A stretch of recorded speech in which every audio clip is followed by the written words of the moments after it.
राज्यातील 29 महानगरपालिका निवडणुकींचं बिगुल वाजलं। 15 जानेवारीला मतदान तर 16 जानेवारीला निकाल। राज्य निवडणूक आयोगाची घोषणा। संभाव्य दुबार मतदारांची ओळख पटवण्यात आली। दुबार मतदारांसमोर डबल स्टार निवडणूक आयुक्तांचं स्पष्टीकरण।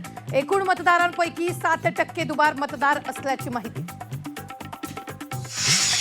निवडणुकांच्या तारखा निश्चित झाल्याचा आनंद। जनता आम्हाला पुन्हा संधी देईल, देवेंद्र फडणवीसांना विश्वास। महाराष्ट्रातील 34 जिल्हा परिषद आणि पंचायत समितींच्या निवडणुका लांबणीवर। निवडणूक आयोगाकडून कोणतीही घोषणा नाही।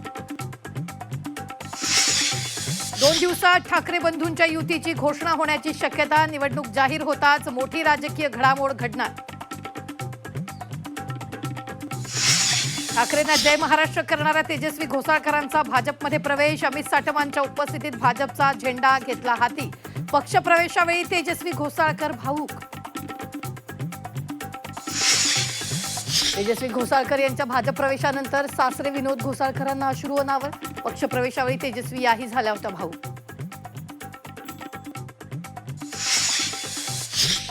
तेजस्वी घोसाळकरांच्या पक्षप्रवेशावरून मनसे आणि भाजपात जुंपली। भाजपचा मूळ कार्यकर्ता कुठे आहे मनसेचा सवाल, तर मनसेची ही जुनीच कॅसेट असल्याचा भाजपचा पलटवार।